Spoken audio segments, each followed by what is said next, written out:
Going through a storm here. It's crazy. You have watched me walk through a season that's demanded more from me emotionally, mentally, financially, spiritually, and physically than anything I've ever experienced in my entire lifetime combined. I mean, it has been insanity for the last year and a few months. Um, and I know during this season, I have not been the deeply involved coach that I used to be. I know that. I've felt that.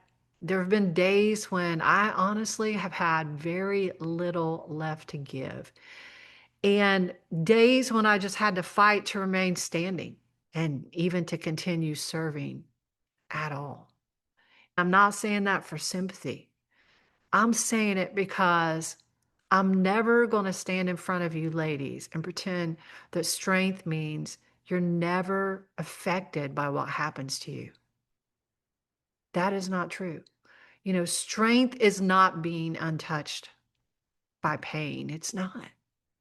Strength is learning how not to completely abandon yourself while you're being touched by everything. That's what strength looks like. Not abandoning yourself when everything crazy is going around you. And that's what I want to talk about tonight. That's what I want to teach tonight. See, hard seasons, they can change your capacity.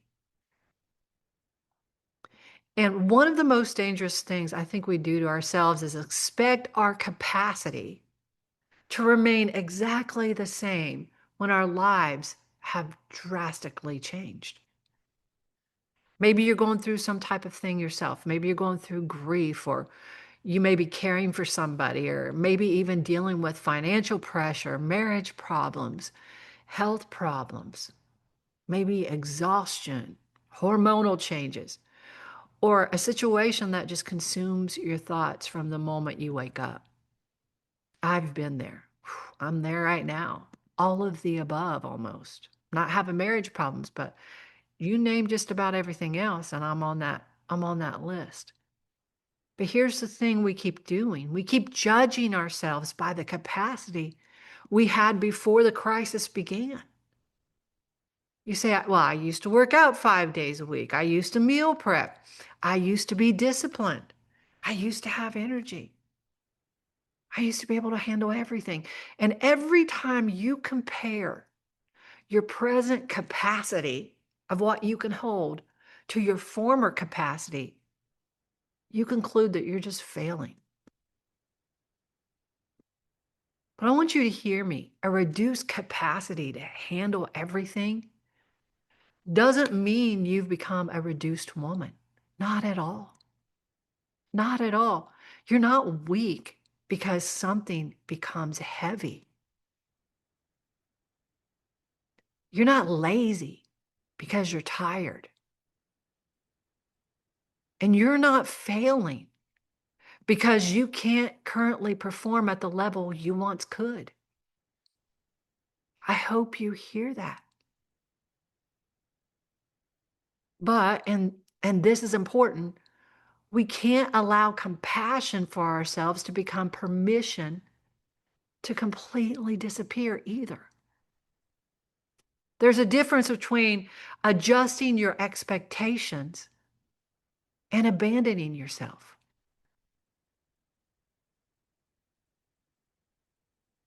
During a hard season, you may not be capable of doing everything, and you most likely won't be.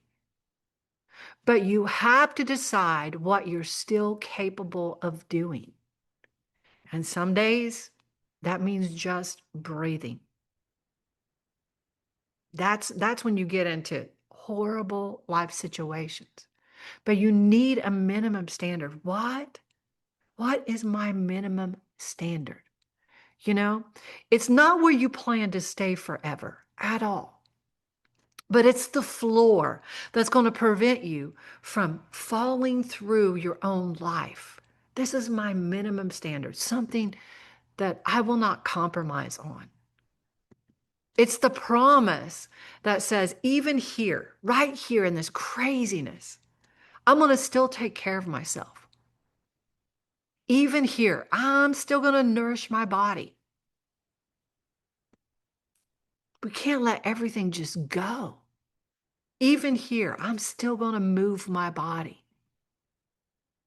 Even here, I'm not going to make my pain worse by completely neglecting myself. And I know some of you have heard that because we get in that place where it's so dark that we even completely neglect ourselves. And here's the thing, you don't need an all or nothing plan. What we need to have are standards, minimum standards, where we need a plan that still works when life is not cooperating.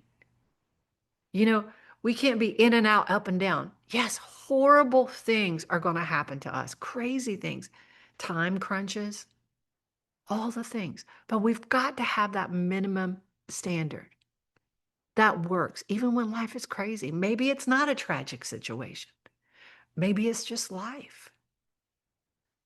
But you've been on this on off thing for years. You have to have a minimum standard. It's not all or nothing. Because if your plan only works when you're rested, when you're motivated, when there's no vacations, when you're peaceful, when you're organized, when it's not a holiday, and when you're emotionally strong, listen, that is not a plan for real life. I'm not going to reteach the entire program tonight. You know the program. You already know what to do if you've been looking at your lessons. Water first, protein, fill so much of your plate, protein bites first, or eat your meals instead of grazing throughout the day, move your body. You know all this. Get back on point at the very next opportunity. Quit waiting on Monday, right? But listen, that's not what I want to talk about. Tonight, I need you to understand that your minimum standard is about far more than your food or your workouts. It's psychological. When life is painful, one of the first things we do is we lose our sense of control. We can't control what somebody else does, right? We cannot always control what happens next either. We can't control every outcome, every loss, every unexpected phone call, or every circumstance placed right in front of us. We can't. And when enough feels outside of our control, what do? We so many times we stop doing the few things that are still in our control. We stop caring for ourselves. We stop following through on our word to ourselves. We stop keeping those promises that we made to ourselves. And here's the thing, the pain becomes joined by another pain. The original pain becomes joined by another pain. You see what I'm saying? The pain of watching ourselves disappear in the middle of horrific, maybe horrific pain. And we disappear in that pain.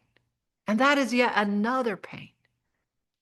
And this is why our minimum matters, ladies. And I'm speaking to you from where I am. Your minimum matters. We have to have a minimum standard. It matters. It's not about a perfect day or earning a perfect day. It's not about proving that you're still disciplined enough in the middle of the pain. And it's not punishment for struggling either. But your minimum is the way you tell yourself, listen, I may not control everything happening all around me, but I'm not going to completely surrender myself to it. We can't completely surrender ourselves to that pain. Every small action interrupts helplessness. Have you ever felt just helpless in situations? And we just surrender to that. And then we have the pain of also losing ourselves. Every kept promise that we keep to ourselves, ladies, rebuilds self-trust. It reminds your mind that although we can't fix everything, You can still influence what happens next. You can eat your next meal. You can move your body. You can go to bed and rest. You can ask for help. You can make one decision that protects you instead of making your pain heavier, right? See, those choices might look small from the outside, but psychologically, oh my gosh, they say, I've not given up my authority over my own life. I'm not going to let this storm just take over everything. There's still things here, my standards that I'm not going to let go of. See, shame will try to convince you that because you've been off track, you're no longer that woman that can even get back on track. It'll tell you that you've already ruined the day. You've lost too much progress and you failed again. Shame doesn't help you return. It doesn't. Shame makes you hide, avoid, and makes you delay the very actions that will begin restoring your confidence. You don't need to punish yourself back into consistency. Not at all. You need to return without making yourself pay for yesterday. Just return. The strongest woman is not always the woman who never gets off course. Do you know that? That's not the strongest woman. Sometimes the strongest woman is the one who has learned how to return without turning against herself, without belittling herself. So tonight, I want you to stop asking, can I just get back on board here and do everything right? Do everything perfectly again? I don't want you to ask that. I want you to ask this. What is the one action that I can take tonight, not tomorrow, but tonight, that proves I have not abandoned myself? Then I want you to do that one thing. And maybe it's a big thing, maybe it's a very small thing. Not because it fixes everything at all, because it won't, but because it begins restoring your relationship, your self-trust, restoring your relationship with yourself. See, a hard season, oh my gosh, it can make you say things that aren't true. It really can. I'm a mess. I have no discipline. I don't have what it takes. I always quit. I can't handle anything else. This is all I have. I'll never get back to who I was. But I want you to be very careful about turning a temporary condition into a permanent identity. You might truly feel currently overwhelmed. Girlfriend, I'm there with you if you feel like that. And maybe it's not a horrible overwhelm like I have. Maybe it's just life is busy. It doesn't mean you're an overwhelmed woman forever. It doesn't. You may have missed workouts or fallen out of your routine, but that doesn't mean you're someone who can't follow through. That's not your identity. You might have regained some weight. That doesn't erase everything that you've learned. It doesn't. Your actions might need rebuilding, right? But your identity hasn't been destroyed. Don't take on a false identity of something you're not. Don't accept that identity. That's not who you are. You're still there. You're still here.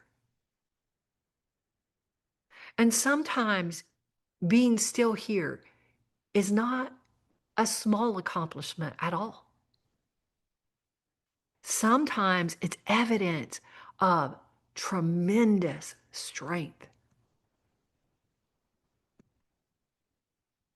So many women say, I'm going to start when I feel better. I'm going to start when things calm down. I'm going to start when my motivation comes back. How do you find the motivation, Allie? I've heard that so many times. But sometimes you don't feel like yourself first at all and then begin acting like yourself. Sometimes the action comes first before the feeling. The action comes first. And somewhere within that action, you begin hearing your own voice again. You begin recognizing the woman in the mirror again.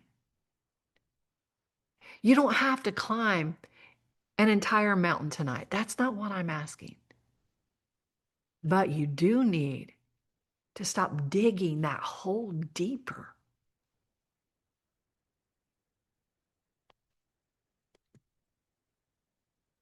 So I want you to write down. I want you to find a pen, a pencil, your phone, whatever. It might take you a minute to go grab something, but listen, I want to tell you this. I want you to write down this. When life becomes difficult, I will not abandon myself. And I want you to set some minimum standards for yourself. Minimum standards. I want you to choose maybe 3 to 5 actions that are just your floor. These are not my perfect day at all. These are just my minimum standards, not your highest performance plan. These are your hardest day plan. When a hard day happens, these are my minimum standards.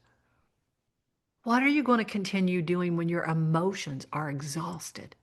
That's what I want you to think about. What will you continue doing when your schedule's crazy or when it changes? What are you going to continue doing even when motivation is not there at all? That's what I want to know. That's what I want you to write down. Those 3 to 5 things. And listen, that answer matters because success is not only determined by what you do in your strongest seasons. Not at all. See, success is also determined by how much of yourself you protect during your weakest seasons. Your weakest seasons. What are your minimums? What are the things that you're not going to compromise on?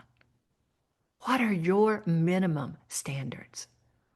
Promises that you keep to yourself regardless of what is going on around you.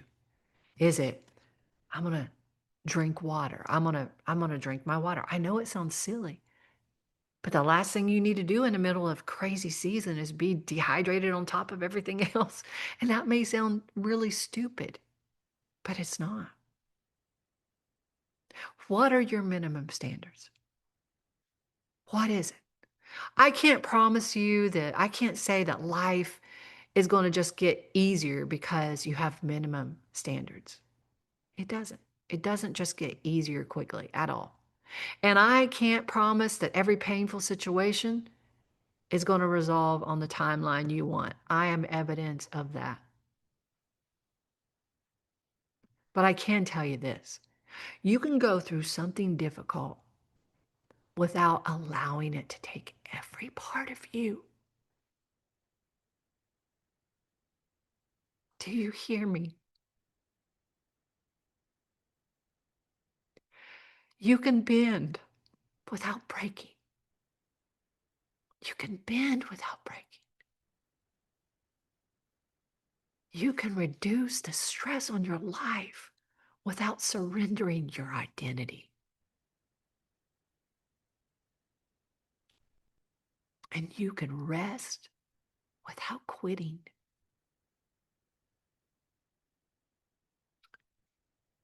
You can struggle without deciding that you're a failure. Struggle doesn't mean you're a failure. And listen to this. I want you to realize this. You can begin again before everything around you is fixed. You just one step at a time, if that's all you have. Write those standards down for yourself. See, that's what I'm learning with my own life.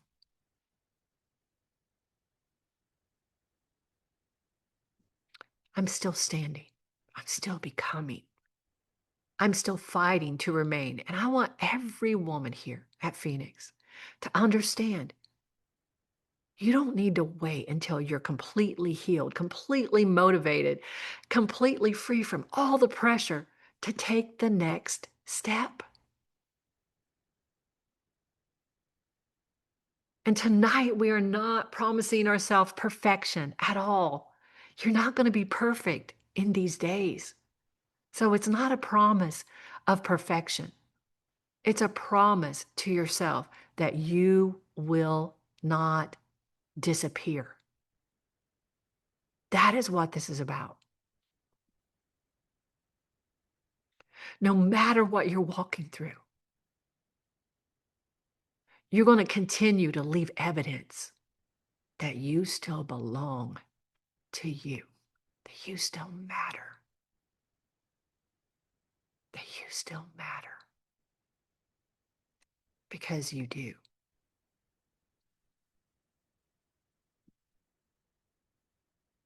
I love you, ladies, so much.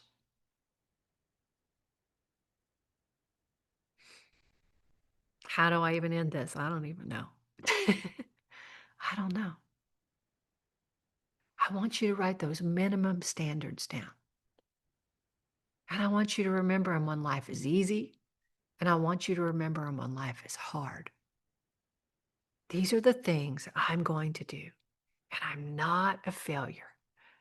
I'm going to do my best to not disappear under the weight of all the pressures, of all the demands, of all the hurt, of all the pain. And I'm going to respect myself and love myself enough, even in the hardest situations, that this is what I'm not going to compromise on. And don't let yourself compromise. I love you, ladies. Darlene, there's Bonnie. We have a standing call. Shirley was on here. We must have lost her. But listen, make those, write me what day works for you. I've got Bonnie on a certain call this week. Michelle's on her own call. Darlene, get on it and let me know when we're going to talk. What works for you? We'll figure out something every week. And Shirley needs to do that as well. And there's probably other ladies going to watch this in the groups that really need to do the same. So don't skip it. It's important. Sometimes the weekly meeting is not big. It's just a short one. And other times we deep dive into things. So I want to hear from you. I'll talk to you ladies later. Have a wonderful night and thank you for joining me.